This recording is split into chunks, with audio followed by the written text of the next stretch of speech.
Assalamualaikum warahmatullahi wabarakatuh. Waalaikumsalam warahmatullahi wabarakatuh. Perkenalkan saya Pak Ustadz dari cabang dari perwakilan Klaten cabang Jogonalan. Oh ya. Nama saya Bapak Pardiono. Apa? Bapak Pardiono. Oh Wahtiono ya, mari.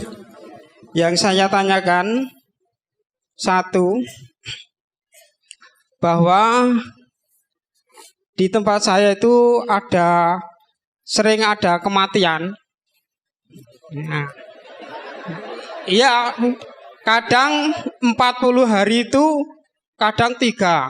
Dulu itu pernah. Nah, mayatnya itu tidak diujurkan ke utara, dibalik, dan supaya besok nggak ada kematian lagi gitu. Itu bagaimana? Terus yang kedua, memandikan jenazah itu di tempat saya itu kadang di dalam airnya itu dikasih kembang di dalamnya itu, terus dikasih uang 500 kadang di dalamnya itu. Nah, kadang dikasih itu Pak Ustadz, kasih godong daun dadat serep. Nah, nggak dikasih godong itu yang enak dimakan itu enggak. Nah, itu bagaimana? Apakah ada tuntunannya? Karena di Indonesia tidak ada daun bidara. Terus selanjutnya, sebelum jenazah itu diberangkatkan, saya itu ada disuruh membacakan Quran dalam runtutan pemakaman. Biasanya saya kadang membaca surat Al-Baqarah ayat 153 sampai 156. Apakah itu diperbolehkan atau tidak Pak Ustadz? Terus selanjutnya minta doanya, karena saya mempunyai orang tua 2 itu jumbo semua. Kadang sholatnya lupa, kadang sholatnya itu sambil duduk takyamun, berdiri aja tidak bisa. Itu ibu saya. Bapak saya juga begitu. Tapi bapak saya itu keyakinannya kejawen itu kuat. Disuruh sholat nggak mau. Malah saya dulu pernah ngaji, habis ngaji itu tidak dikasih pintu, ditutup, suruh tidur di luar. Pernah itu Pak Ustadz.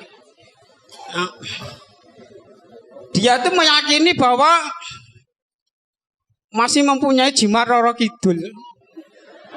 Ya, batunya dulu pernah Pak Ustadz. Batunya itu waktu dia itu sakit, katanya orang sepuh, batunya suruh ngabuh. Itu dari Nyai Roro Kidul yang dapat dari Parangtritis gitu katanya. Nah, saya cari batunya, saya buang ke sungai sama dompet-dompetnya, nggak saya bawa ke sini.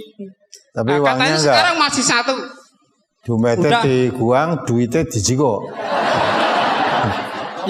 Yang ngambil yang anak kecil-kecil itu untuk jajan. Kalau dulu ya untuk beli minyak tanah. Nah, udah begitu Pak Ustadz, dari saya. Tidak ada kesalahan, minta maaf. Assalamualaikum warahmatullahi wabarakatuh. Waalaikumsalam warahmatullahi wabarakatuh. Ya baik, mayit dikubur, madep diujurkan ke selatan supaya tidak ada orang mati lagi.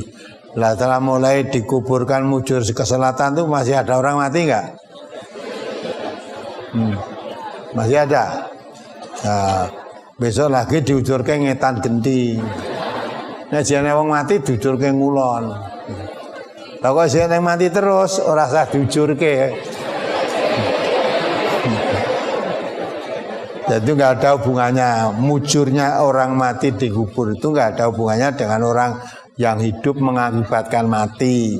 Semua orang yang hidup itu sudah janji, sudah mendapat jatah dari Allah. Semua orang hidup mesti bakal mati. Kullu nafsin dha'iqatul maut. Semua orang yang hidup pasti mati. Tidak ada orang hidup akan hidup terus, nggak ada. Mesti mati. Nah semua orang mati itu bagiannya satu-satu. Tidak boleh ditukar. Aku anakku rong mentasi, weh disio ya. Ijolan aku tak jatah sing keri, tidak bisa itu. La yastakhiruna sa'atan wala yastakdimun. Idza jaa ajaluhum la yastakhiruna sa'atan wala yastakdimun. Sudah saatnya ajal itu sampai, tidak bisa maju, nggak bisa mundur sedikit pun nggak bisa.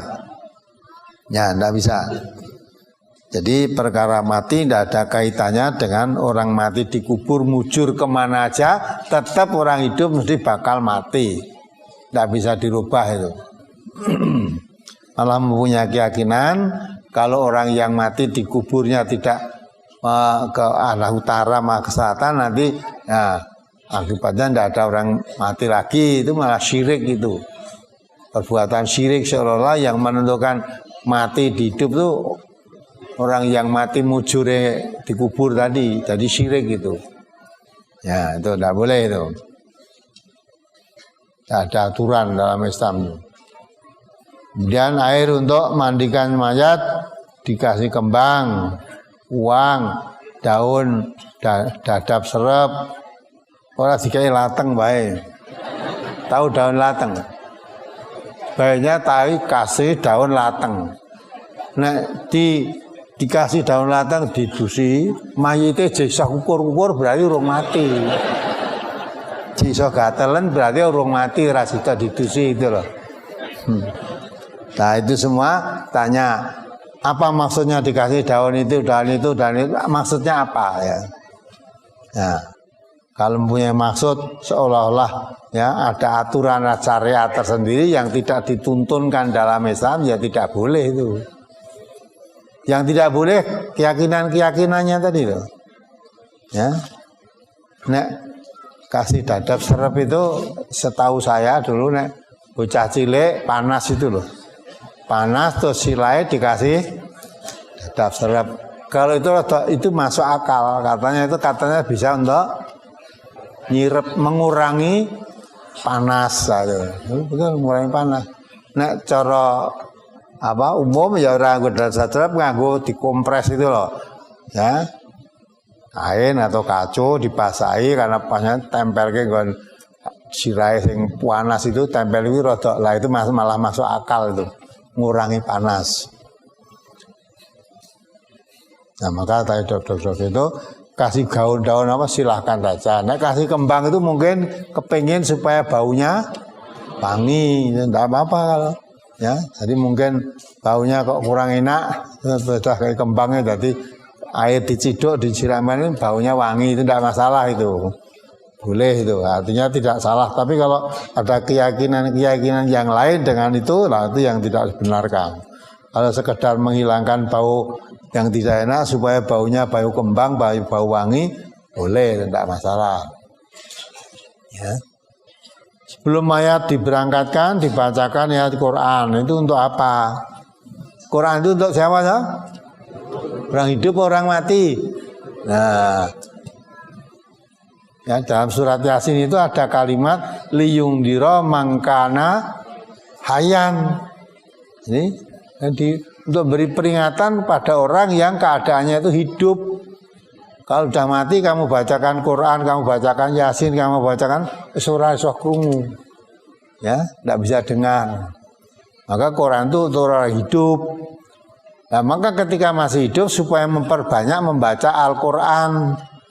Al-Quran itu setiap dibaca satu huruf nilainya 10 kebaikan. Kamu membaca alif lam mim, alif satu huruf, lam satu huruf, mim tiap huruf. Alif lam mim itu sudah dapat 30 kebaikan. Kamu baca 1 juz berapa kebaikan yang didapat?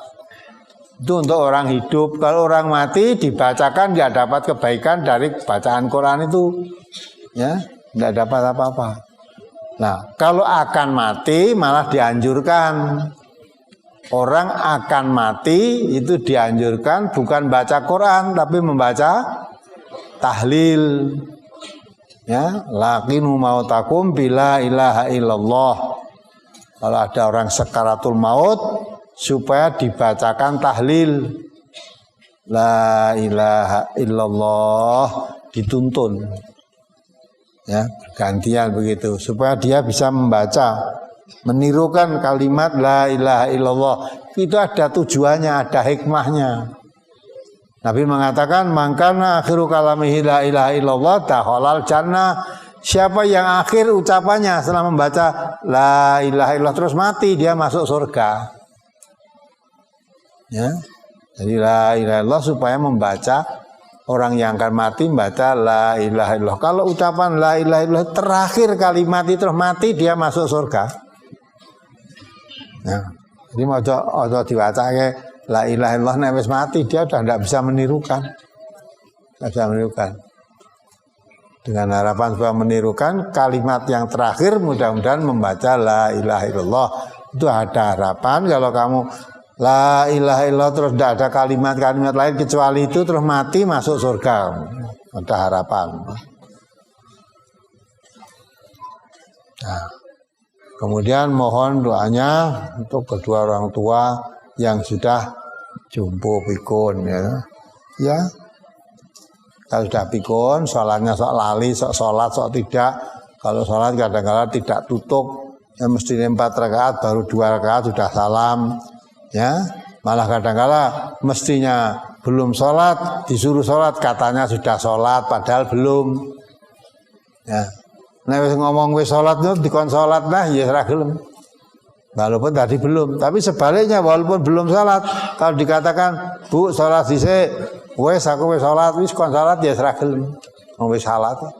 Nah orang menghadap begitu, ya sudah didoakan saja mudah-mudahan husnul khotimah, diberi kesabaran, ya keluarga yang ditinggalkannya rajin menuntut dan sebagainya.